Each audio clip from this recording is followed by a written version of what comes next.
¿qué tal? Buenas tardes. Good afternoon, everyone. Welcome to the last TCM meeting of this year's festival. It's been a pleasure that you came over to spend some time with us and with the teams that are our guests.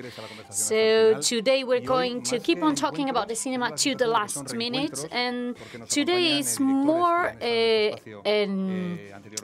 more than meeting with new films. We're meeting with people that we already know. Many of our guests today were here last year. Mr. Weisman, for example, was here last year, and we also have 3 film directors that participate in the section of new directors, and we are going to welcome all of them with a big applause. Hello, Mr. Weisman. Good afternoon, Mr. Weisman. I was mentioning that we met before. I was saying that we met before last year. See?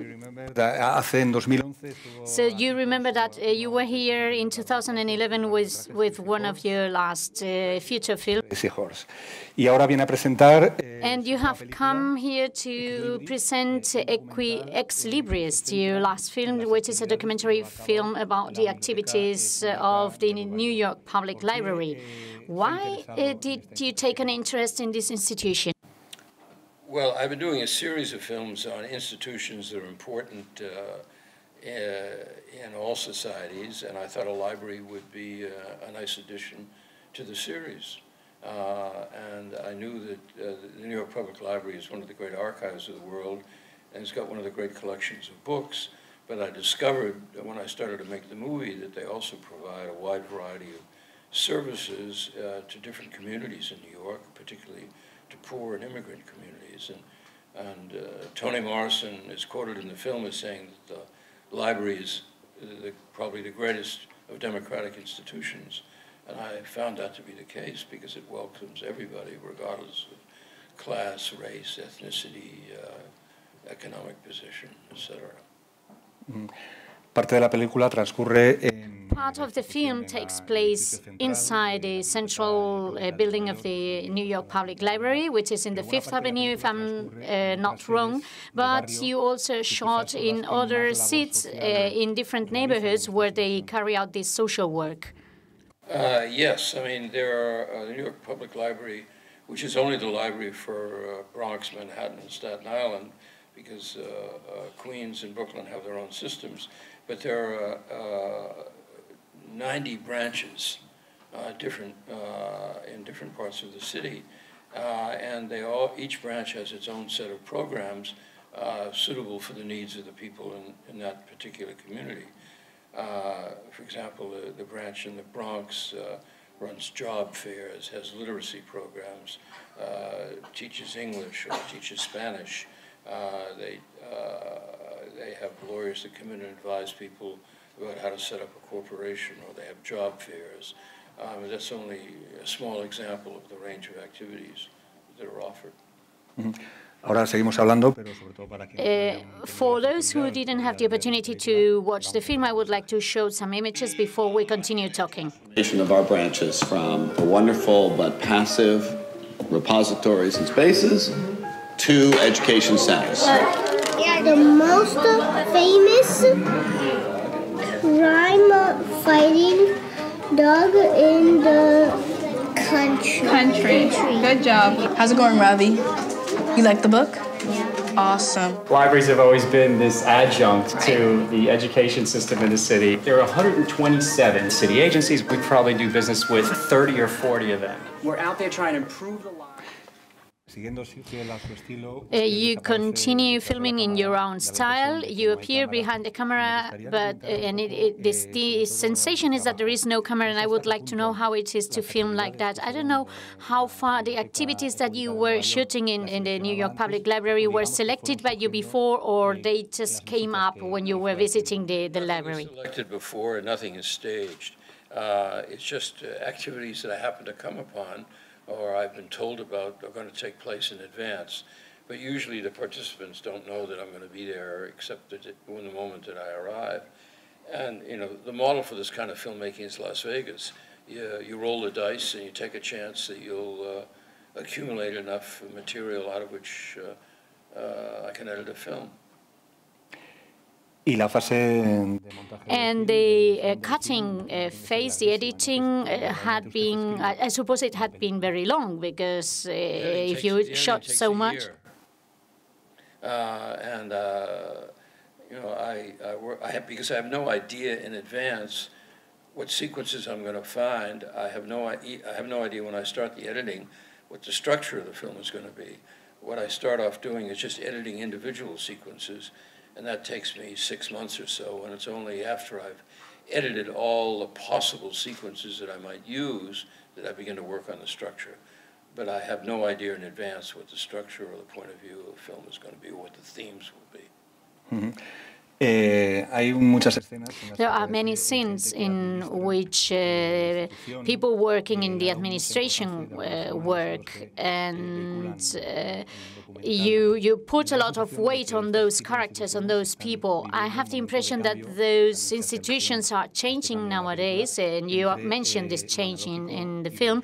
It is a change between the analogic era and the digital era. Well, yes, I mean, it's changing in a variety of ways. It's only in the last few years that the library has offered the diversity of programs that you see in the films. And they're also trying to put their entire collection, which is enormous, online, so that anybody can have access to the New York Public Library through their computer. And they're also adopting programs to so that people can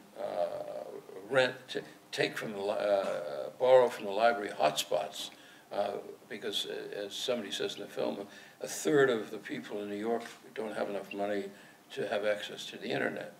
But at the same time, they're making their whole collection available on the internet. They're trying to make it possible for people who can't afford the internet to have access, and simultaneously maintaining the integrity of their collection of books and prints and other things that they archive. In the film, there are people, there are users and administrators, but there are also participants who give talks or who go for conferences, for lectures. And I saw Elvis Costello and Patti Smith. Was it by chance too? Well, it was completely by chance. They have a series of talks at the library, which take place almost weekly, and they invite people that they think their public might be interested in them. When I was there, in addition to Patti Smith and Elvis Costello and Ta-Nehisi Coates and Edmund Duvall, they also had Shaq O'Neal, who was a famous basketball player. They had other writers and poets, and I simply made a selection of what I wanted to use in the film. But they have regular programs, and that's just one of many hundreds of programs that they have. United States and the world in general is going through a very convulsed time. Do you think that it has affected the film in a way? What affected the film? I missed the first part of the question. No, we are living in the politics. Yeah. Well, I think what you see at the New York Public Library is the opposite of Trump. It's a good aspect of American life. You see people wanting to help other people improve their lives. Trump is very Darwinian, even though he probably doesn't know who Darwin is.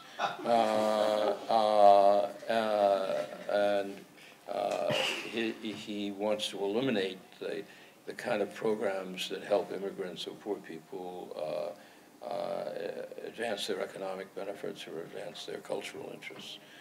So the film is, in a sense, not by design, but because Trump is so horrible, the film has become a political film. Bueno, pues esperemos que esta institución siga adelante So we thank you for coming. I hope that the New York Public Library is recognized through your film, and thank you very much for your efforts and for the efforts of all those working in there to make this institution continue. Thank you very much for coming, and I hope to see you next year on the same chair, because I think it was the same chair you had last year. Thank you very much. Bueno, pues vamos a seguir charlando con equipos que presentan. We're going to continue talking with teams that are presenting their films in the festival. Thank you. We have the crew of a film that is presented in the new directors section. It is we have Laiko An with us and Albert Giao, who are the producers of A Fish Out of Water, which is an expression that reflects very well the spirit of the film.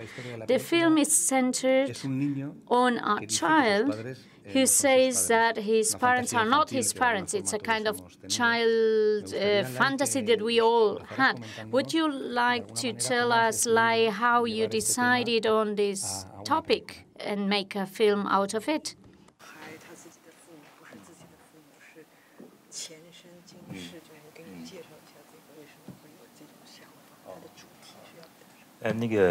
前世今生，其实在东方来讲是比较熟悉的事情，就是在宗教的关系，所以他就像是一个，就是觉得我们是生在这个世界的人，他就是曾经带着过去的那个前世的善恶的果报，然后重新回到这个世界上面来。那我想每一个人都有过去的那个美好的记忆，那我只是将这个所谓的过去的美好的记忆转化成用前世今生这样的一个手法，然后来去传达在小孩子脑海里面曾经拥有的那个美丽的回忆。The film talks about this child who is always talking about his past life. In his past life, he had other parents, and the past life and the present life, these two concepts belong to our culture, to the Oriental culture, and we all have it very present. That means at a certain moment in our past life, we were good people, we did merit, we did good things, or maybe bad things, and this brings the consequences that we are living in our present life. What I mean is that we shouldn't forget all those good times that we had in the past. Very interesting. So let's see some images of the film before we continue talking about it. 赶快拿钥匙去开门，快点！今天大嫂把钱给我们什么意思？她有家庭要照顾，我们就没有吗？不拿钱你有办法吗？那大家不能坐下来好好讨论一下吗？到底要讨论什么？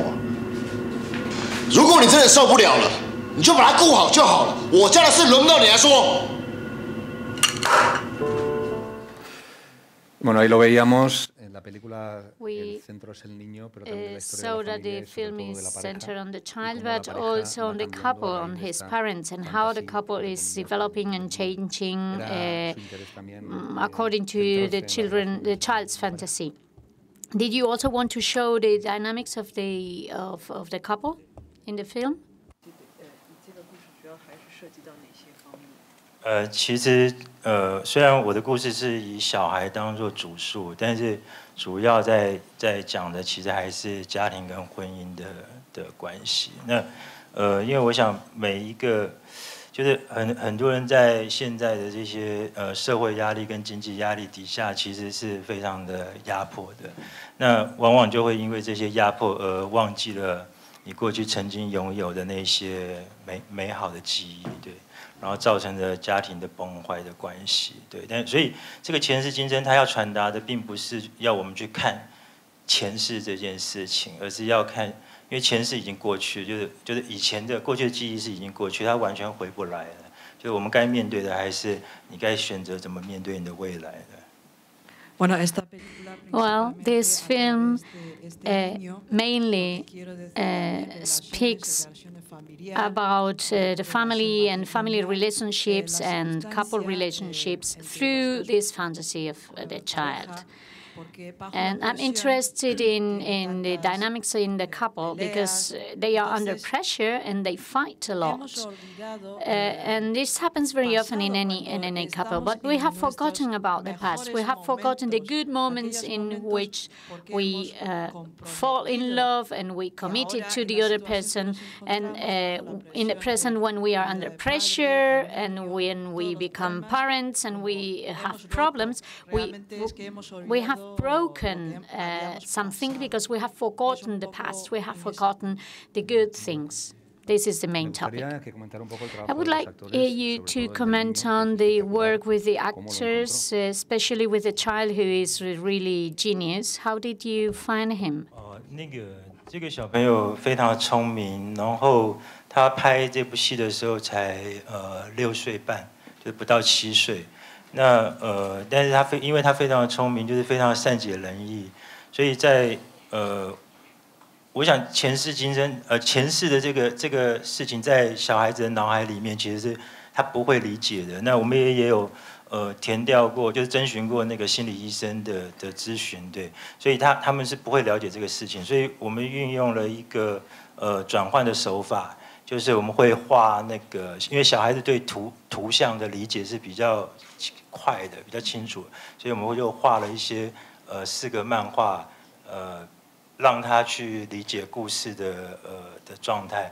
然后我们也怎么讲，就是你昨天讲到的是那个，我们也那个在那个跟他讲说他的那个如果他现在要被送到别的，他的现在父母没办法照顾他，他要送去给别的父母的时候，那他是面对这样的一个新的家庭，那他会是什么样子的一个感受？那借由这个方式去引导他，对，所以他是算是非常聪明、非常有感情的孩子，对。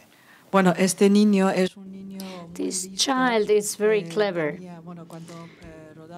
When we were shooting the film, he was 6.5 years old. He was not even 7, but he's very clever, very intelligent. And we know that children don't have that concept of past life and present life. It's very difficult to explain to a child what we wanted to present in this film. So what we did was to prepare some cartoons and to show him what we wanted with the film.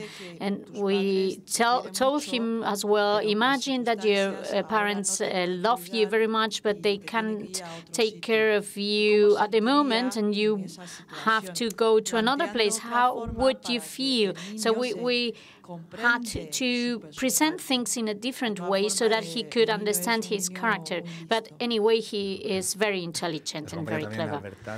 Albert Zhao is the producer of the film, and we would like to know if he can you elaborate a little bit on the production of the film? How was it? 其实整个在制作这部电影的时候，其实我们是比较是在后期的部分在参与这部片。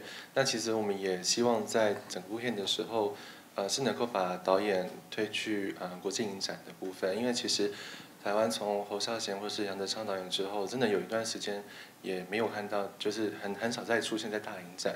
所以其实，在制作面的时候，我们也希望是能够跟其他的国际片商能够就是 international sales 去做合作。像其实上一次在台湾片来，这已经是快30年前蔡明亮导演的片。那我们也希望能够继续的在制作的时候也考虑到国际的部分，去推广更多台湾新锐导演。Bueno, realmente nosotros hemos participado esta película ya. We have been. We started taking a part in this film almost at the end, And after the director, who is really well known in Taiwan, after working with those well-known directors in Taiwan, there was a time in which Taiwanese films are not very well known internationally. There is just two well-known directors. So we wanted to produce this kind of films to bring them to festivals so that the people's attention is attracted to Taiwanese cinema. We wish you luck, and we hope that it is this way that the public starts knowing better Taiwanese cinema. Thank you very much. Y seguimos con nuevos directores. Continue with new directors. We have Daniel Cocotalo with us, and the team of Apostasy, James Quinn, actor, Andrea Cornwell and Marcy McLellan, the producers. Apostasy is a film, Daniel, with a religious background in the community of Jehovah's Witnesses. How did you take an interest in this topic, and how did you get into the community? Well, the film's loosely based on my own life experiences because I grew up as a Jehovah's Witness and left the faith when I was about 23 years old. But it took me a while to feel comfortable to deal with that subject. So I've been out of the faith over 10 years now. So I'm able to look at it objectively and treat the story with the witnesses with a lot of respect. La película cuenta la historia de una familia, una madre y dos hijas. So the film talks about the story of a mother and her two daughters and the problems they have with faith, with losing faith, with the community, with the environment and everything. Let's see a clip of the film. I know she still has you in her heart, Jehovah. Maybe just not as strong.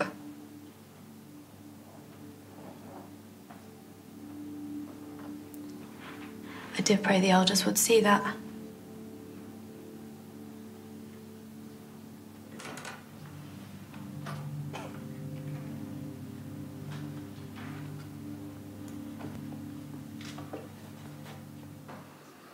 Veíamos algunas imágenes ahí. In those images, we could see that the film is a very intimistic one and the characters are suffering. I have the impression, Daniel, that you made a great effort to understand every different idea, not just take a side, but to understand, not taking sides, but understanding all the possible ideas. One, that the mother tries to keep the family together, one daughter is losing faith, the other one is faithful. And this, I like that in your film, that you try to understand every character in the film. Yeah, well, I worked very hard on that. And giving, again, it was making sure I was being very even-handed about how I dealt with these people. I mean, if I'd made this film a few years after I'd left the faith, I might have had a very different attitude. I might have been a lot angrier about the witnesses, but it was just constantly checking myself to make sure that I was treating these people with respect. And although the dogma of the faith can be very controlling, it was more about these people and just watching them and a window into that society and showing them as human beings. Yeah. Mm-hmm. Al margen del tema religioso, también es una historia sobre una comunidad. Apart from the religious topic, you mentioned already that the community is very controlling, and we have here James Quinn, who plays one of these characters that tries to control compulsively the whole community. How was it to prepare this type of character, which might be, I don't know, might be very far away from your personal experience? Well, it is, but basically, Elder Brian, who's the leader of the community, the role that I play, for him, he's very clear he's doing the right thing. In my morality and many of our moralities, what he's doing is basically saying to a mother, you can't look after your child who's pregnant with a child from a worldly boy, somebody outside the community, that seems completely callous to us. But to him, what he's saying is, in order to get to the new system, the next stage will happen in the next world, so to speak. That's what you have to do. So for an actor, it's very simply just stepping into that morality, not, putting aside your own opinion and just saying, this is what this man, in his own terms, in the terms of the community, he's a good man doing. It's the ultimate piece of tough love. They use the expression now, tough love, and that's what he knows. That's what, because if they don't do what he's guiding them to do, then they will not go to the next system and the good place beyond. Daniel, creo que antes de empezar la película hiciste unos talleres de interpretación. When you started shooting the film, you organized some acting workshops. I don't know why you did that. Why was it? It was just all part of the development process. I originally started off telling the story as a prayer from Alex's point of view, so that she was telling God about what was going on in her life. And then I slowly developed that into a script.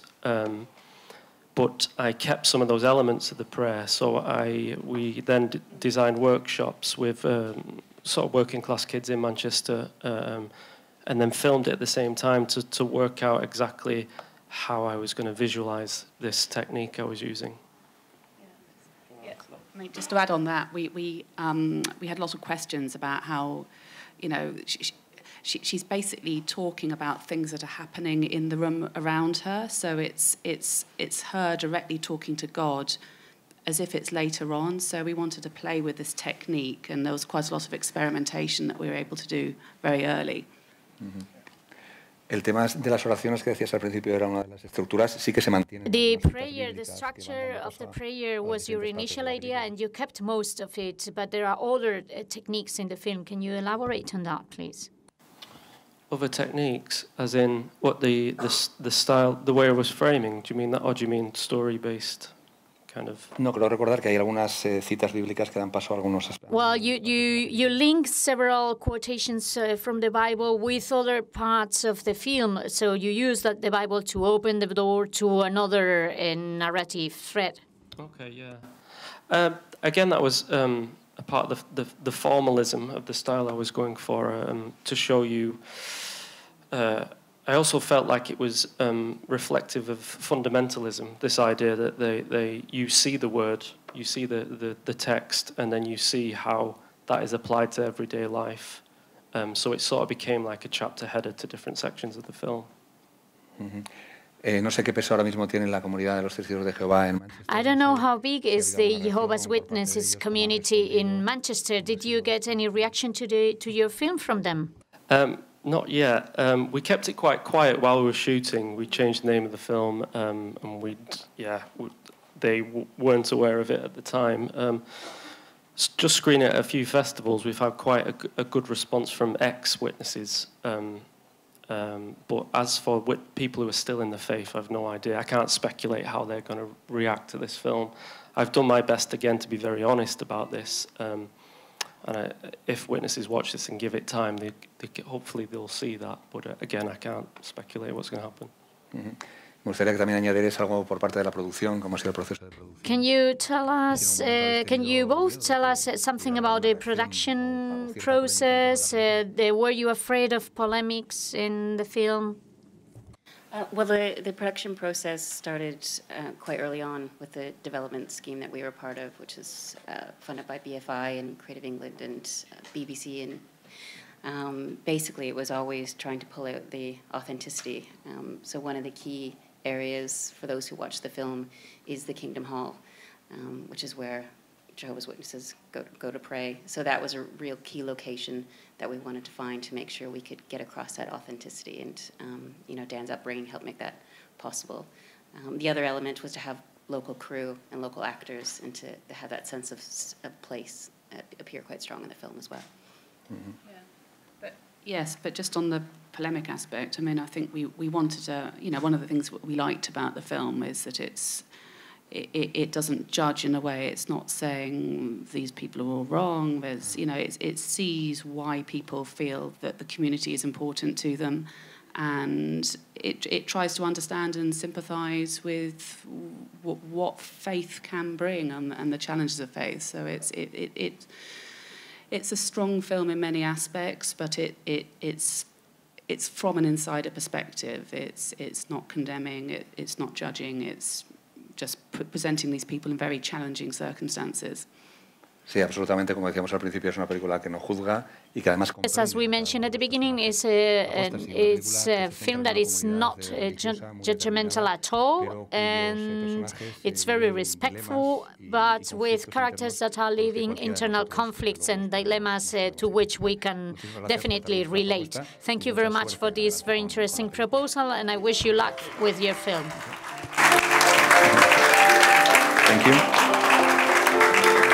Bueno, y decía al principio que esta es una tarde de reencuentros. De hecho, a José Luis Torres Leiva lo tuvimos el año pasado en Zabategui, también aquí en los encuentros. José Luis Torres Leiva was last year here in this TCM Meetings. How are you? Last year you were presenting your last feature film. The wind knows that I'm coming back, or something like that. I knew there was something about the wind, but I was not sure if that was the correct title. And this year you are coming with a short film, Anna's Dream. It is a short film about loss, the loss of love. Yes, it is a short film, but it is the first step for my next project. It is a feature film I'm working on, which will be called The Death Will Come and Will Have Your Eyes. And it is about two women. One of them has cancer and dies, and the other character has to take it in and try to recreate the love among both characters. So this is what part of the feature film is this short film? Is it the beginning or the end? And how are you going to continue with the work? Well, the short film, I wanted to try things that are interesting for me in this topic. And so the short film is a kind of forward. It's a kind of previous attempt that is happening before the film. I wanted to make it visual because I was not sure how to show this. And then I was also interested in not talking about death itself, but the loss, what is to lose someone, a beloved one. And I wanted to show it not as the end of a stage in life, but as the beginning of a new time in life. How is to try and go on living after the loss. All your films have a very close look to the documentary format. But this is not the case in this film. I've realized it's completely different. The images are more defined stylistically.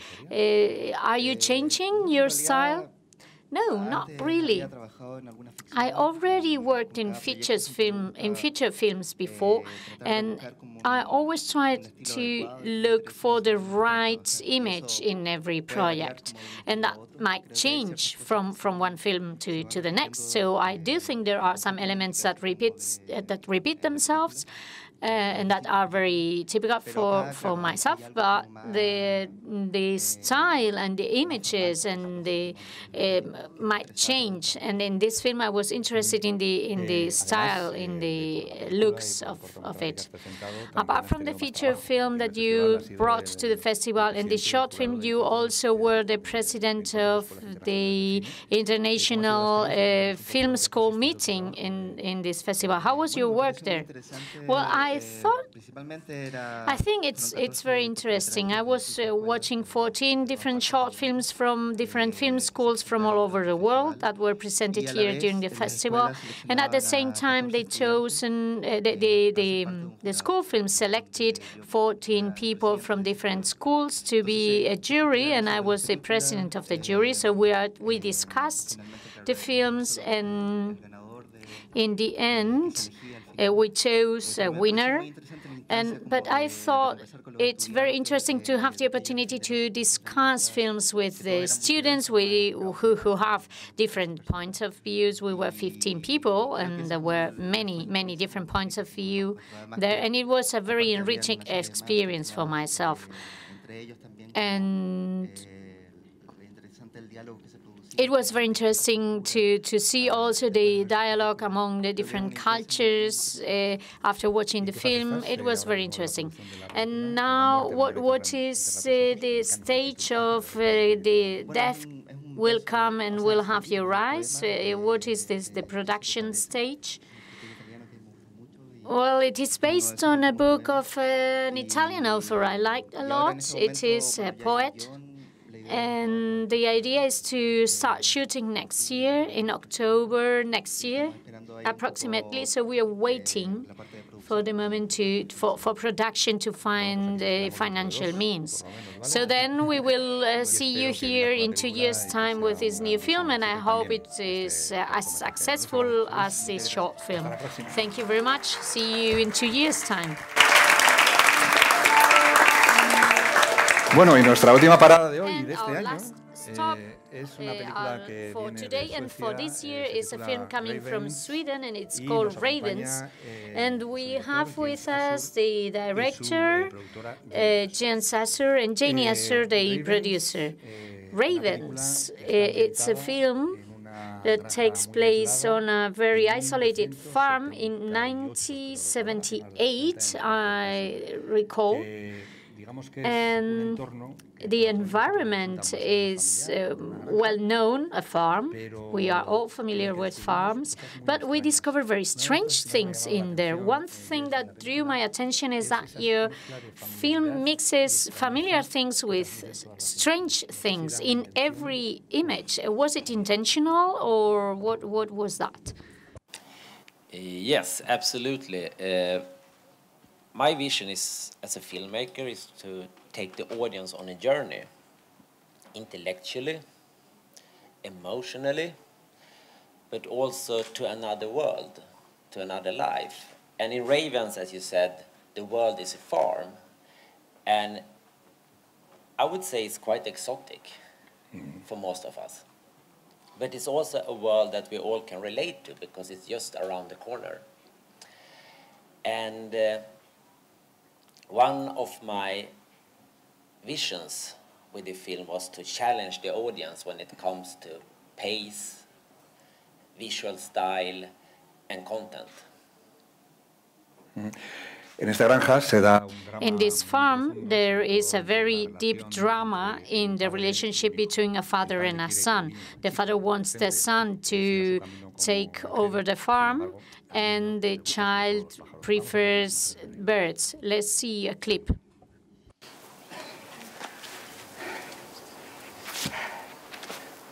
Har du stått i ett dörrhål? Pressat armarna mot kadmen någon gång?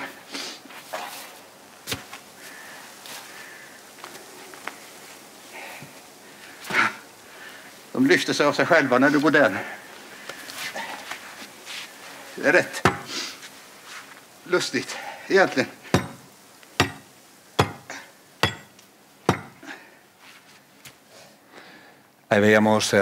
We could see the father and the son together, but we don't meet we haven't seen here the mother. I wanted to ask you about the actors, the actress, and the father and the mother, who are very well known in Finland. But it was difficult to find the child, I think, wasn't it? Yes, the two main characters, as you said, are well known, well-respected professional actors.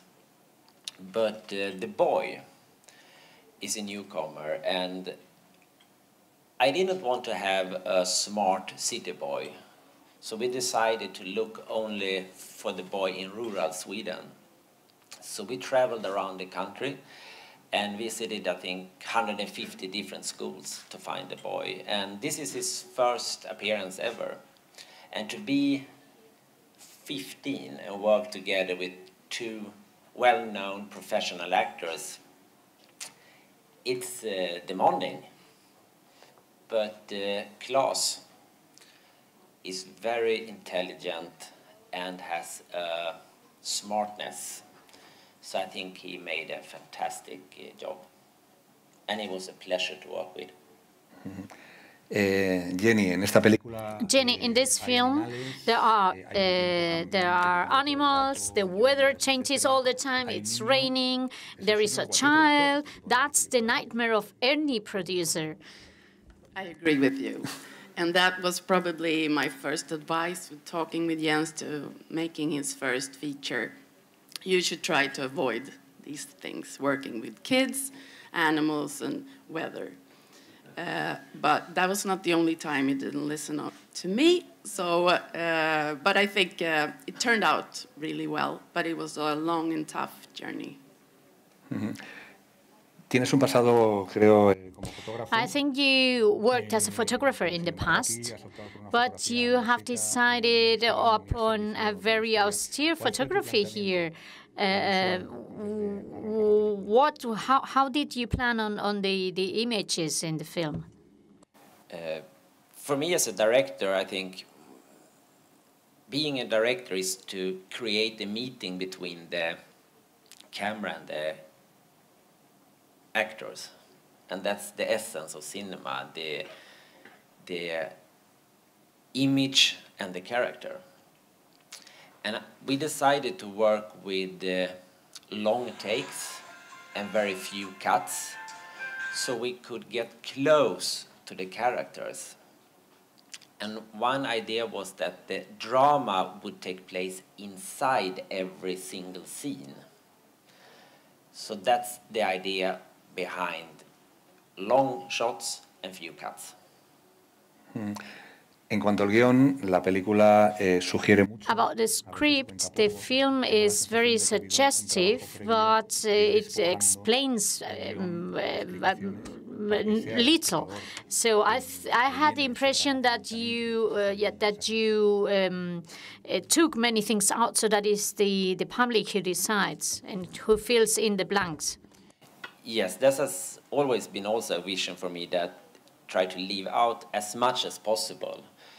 So the film challenged the audience in many ways, and as a director I quite often get the question, what do you want to say, what's the theme, explain for us. And I try to say, I don't want to say that much, because it's up to the audience. It's up to the audience, and depending on who you are, your background, your social background, your political beliefs and so on, you might interpret a film differently. And I think that's so great with art. And I think good art starts to communicate with its audience. Y me gustaría por último que comentarais también un poco. And finally, I would like you to talk about the soundtrack. The soundtrack is very important in this film, and it's not easy to listen to, but it plays a very important role in the film. How was it to edit with this music? The music is written exclusively for the film by a Swedish-French composer, Peter von Pöhl, and we worked closely together, me and Peter, and the editor, and the film's sound designer. And also here we had an idea to use as little music as possible. And we also tried to find music that would come from within the farm. And except from the music, we worked with 180 different birds. And every single bird in the film is at the right place at the right time of the year. So it was quite demanding. En eso no me había fijado yo, en ese detalle. I didn't notice that. I didn't realize that. No, but I'm glad that even though my background is a photographer, for me the sound design is also so important for a film. Pues muchísimas gracias por esta película. Hoy yo creo que ha ocurrido una cosa curiosa, ¿no? Thank you very much for this film, and I think that we have a very strange link without planning it. We had the story of different children here, a child who lives in a farm in Sweden, a child who lives in a Jehovah's Witness community, another child who talks about his parents in the past life in Taiwan, and we found a link among all the films. And I'm sorry to have to say goodbye, but this is our last TCM meeting, and I would like to thank all the crews that came here today and all the crews that came during this festival to the TCM meetings. I would like to thank the public and all those who are working and make these meetings possible. I would like to thank Juancho, the player, the pianist, for his wonderful job. We would like to thank also public relations, the theater personnel, and everyone who is making an effort and putting his work in these TCM meetings, a wonderful place to meet people, to meet films, and to love cinema. Thank you very much for being with us, and see you next year, hopefully. I hope that we are all able to come to the TCM meetings. See you next year. Igual que las